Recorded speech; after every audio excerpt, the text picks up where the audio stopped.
Bonjour, je suis Sophie Guerriero, conseillère en naturopathie et sophrologue. Je viens vous parler aujourd'hui de la ménopause, une étape essentielle dans la vie d'une femme, une étape par laquelle nous devons toutes passer. Donc petit aparté concernant le terme ménopause, qui ne doit pas être confondu avec la pré- ou la périménopause. La ménopause est en fait officialisée lorsqu'on a passé plus de 12 mois consécutifs sans aucune règle. Alors que la préménopause ou périménopause est la période juste avant justement cette étape où on n'a plus du tout de règles.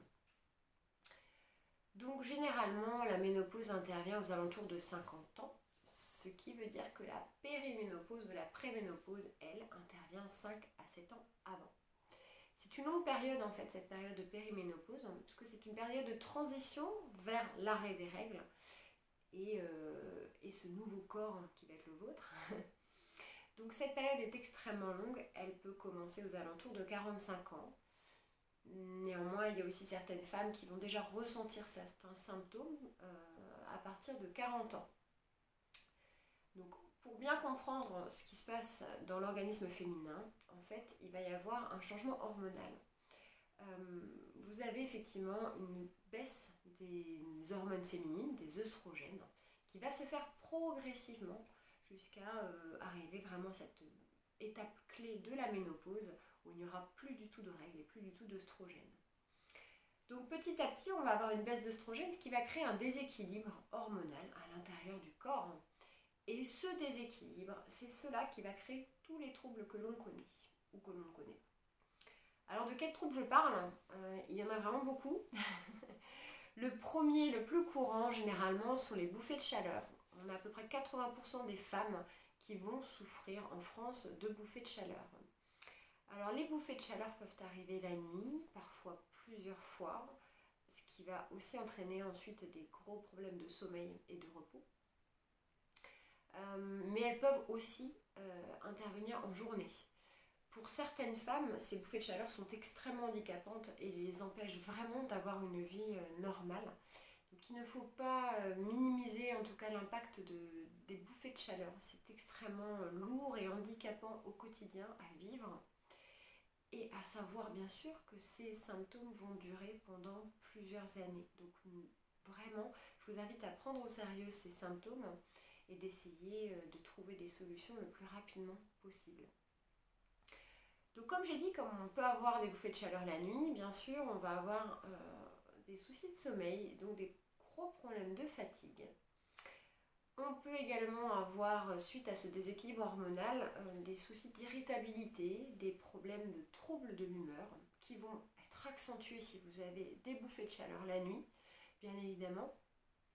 On peut également avoir dans certains cas des troubles de la concentration ou de la mémoire. Et puis enfin, pour certaines femmes, malheureusement, cette période s'accompagne d'une prise de poids. Alors pas pour tout le monde, certaines effectivement n'auront pas de prise de poids, en tout cas sur la balance, mais ce que vous pouvez remarquer, c'est un changement plutôt esthétique, c'est-à-dire que la prise de poids ne se fait plus de la même manière. On va notamment retrouver la masse graisseuse qui va plus se positionner sur les hanches, donc on va plus s'élargir, également sur le ventre. Ce sont effectivement les nouvelles zones, je dirais, de notre corps qui vont prendre le poids et accumuler plutôt les graisses. Et enfin, dans certains cas, on peut effectivement avoir des soucis de pilosité dus à la baisse d'œstrogène, ce qui fait qu'il va y avoir du coup un déséquilibre entre les hormones féminines et les hormones masculines.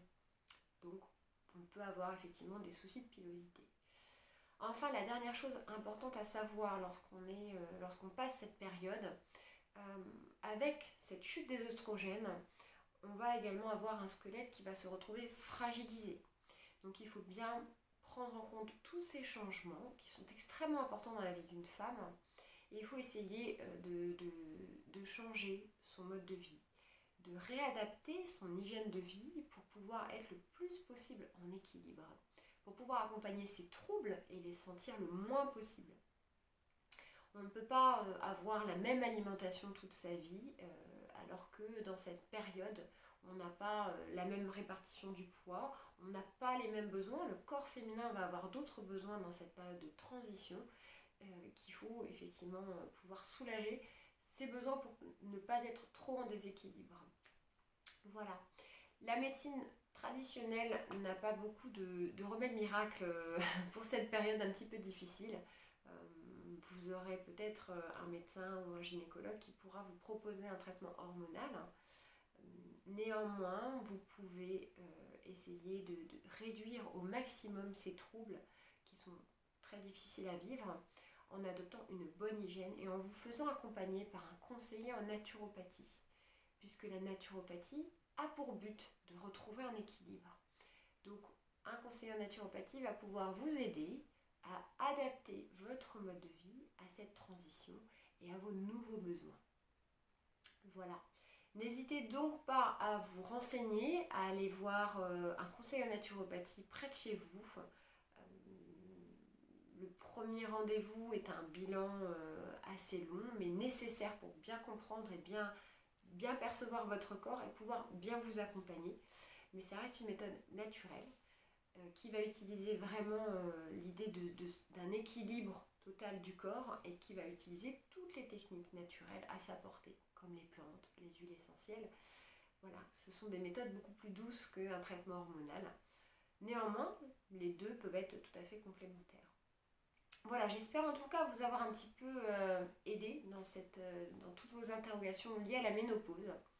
N'hésitez pas, vous pouvez tout à fait consulter mes autres vidéos sur d'autres thèmes qui j'espère vous seront très utiles. Je vous souhaite une excellente journée, à très bientôt, au revoir.